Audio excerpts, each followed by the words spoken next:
এখানে আমরা সলিডওয়ার্কসের যে উইন্ডোটি দেখতে পাচ্ছি, বিশাল আকার যে উইন্ডো, সেখানে মূলত আমাদের স্কেচগুলো করে থাকব।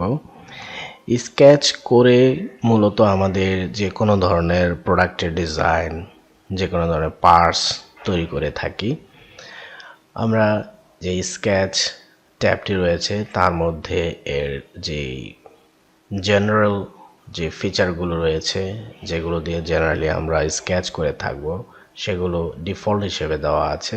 ইতিমধ্যে আমরা জেনেছি যে এগুলো ছাড়াও যদি কোনো কিছু আমাদের প্রয়োজন হয়, সেটা কাস্টমাইজ থেকে এখানে আমরা এনে ব্যবহার করতে পারি।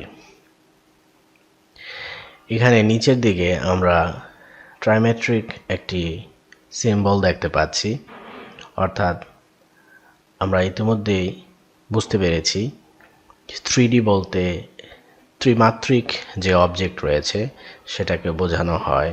এখানে এক্স, ওয়াই অ্যান্ড জেড এই তিনটি মাত্রায় দেখাচ্ছে।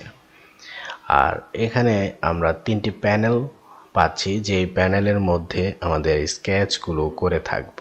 যে প্যানেলে আমরা স্কেচ করব সেটিকে সিলেক্ট করে জাস্ট স্কেচে ক্লিক করলে স্কেচ শুরু হয়ে যাবে, অর্থাৎ ওইখানে আমরা স্কেচ স্টার্ট করতে পারবো।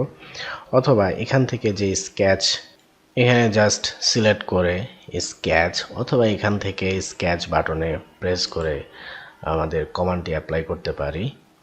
এখানে ফ্রন্ট প্যানেলটি সিলেক্ট করে যেহেতু আমরা স্কেচ করছি, সেহেতু আমাদের সমস্ত বিষয়গুলো ফ্রন্টে দেখাবে।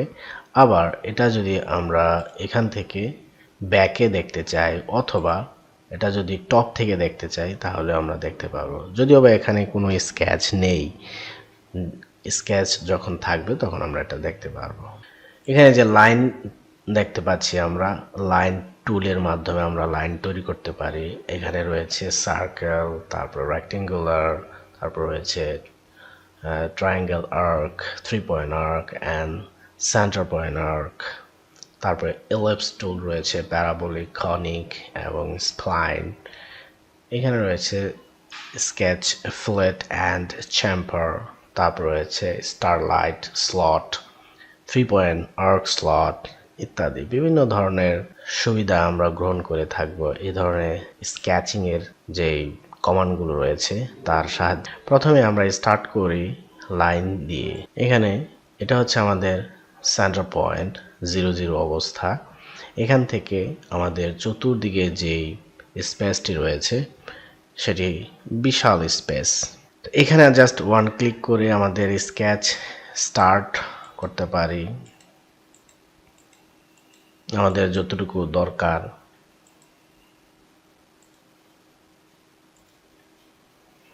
এটা হচ্ছে ক্লোজ পাথ, এটা হচ্ছে ওপেন পাথ, আর এটা হচ্ছে ক্লোজ পাথ। এখন স্কেচ শেষ হয়ে গিয়েছে। তারপর আমরা আবার যদি স্কেচ করতে চাই, স্কেচ করলাম, যেভাবে খুশি আমরা সেভাবে স্কেচ করলাম। তারপর এখান থেকে জাস্ট রাইট বাটন প্রেস করে সিলেক্ট বাটন অথবা ইএসসি কি বা স্কেপ কি ব্যবহার করে আমরা এটাকে বাদ দিতে পারি, অর্থাৎ এখানে যে সিলেকশনটি রয়েছে সেটিকে বাদ দিলাম। এখানে আমরা দেখতে পাচ্ছি দুটি কালার, অর্থাৎ ব্ল্যাক এবং ব্লু। কেন এটা ব্ল্যাক, কেন এটা ব্লু? এর কারণ হচ্ছে যখন কোনো কিছু স্কেচ করা হয়, সেটা যদি যে 0 0 যে পজিশন রয়েছে সেখান থেকে ডিফাইন করা না হয়, তাহলে সেগুলো থাকে ব্লু অবস্থায়, অর্থাৎ এগুলো আনডিফাইন্ড। সেটা আমরা এখানে নিচের দিকে যেই আন্ডার ডিফাইন্ড লেখাটি দেখতে পাচ্ছি, অর্থাৎ আমরা এটাকে ডিফাইন করব এমন অবস্থা। এখানে যেমন ডিফাইন অবস্থায় এটা দেখাচ্ছে ব্ল্যাক, এরকম প্রত্যেকটা যখন ডিফাইন হয়ে যাবে তখন ব্ল্যাক দেখাবে, আর এখানে দেখাবে ফুললি ডিফাইন্ড। যে লাইন বা যেই কিছু আমরা স্কেচ করি না কেন, তার রিলেশনস এবং এটার যে মান, অর্থাৎ লেন্থ অথবা প্রস্থ, যাই বলি না কেন, এগুলোকে একটা সুনির্দিষ্ট মান দেওয়াকে আমরা ডিফাইন বলে থাকি।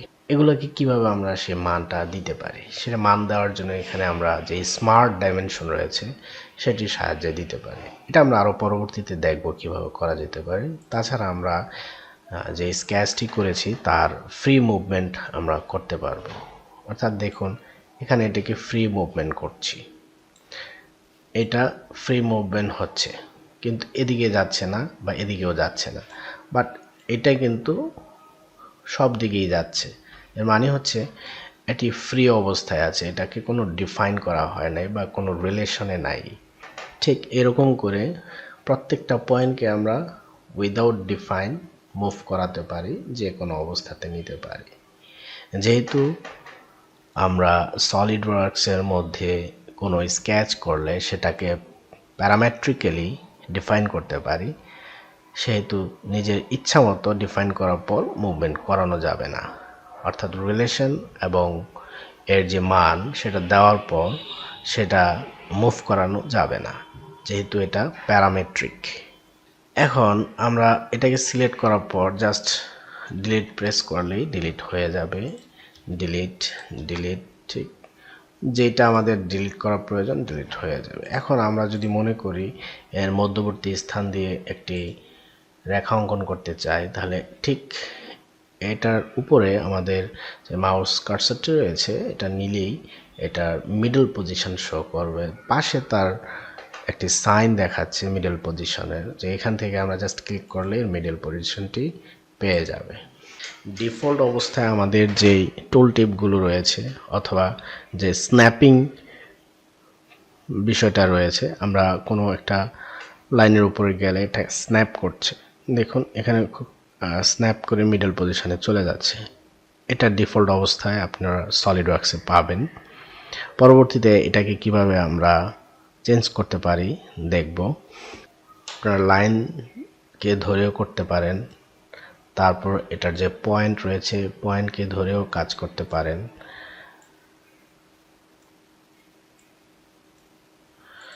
তারপর আমরা একে নিজের ইচ্ছা মতো ট্রিমিং করতে পারি, যেমন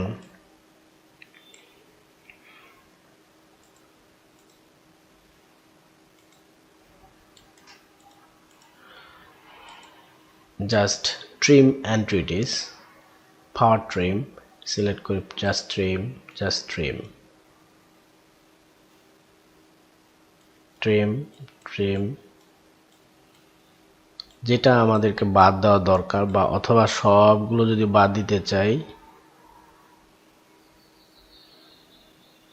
ট্রিম, ব্যাস সবগুলো ডিলিট হয়ে গেল। ওকে।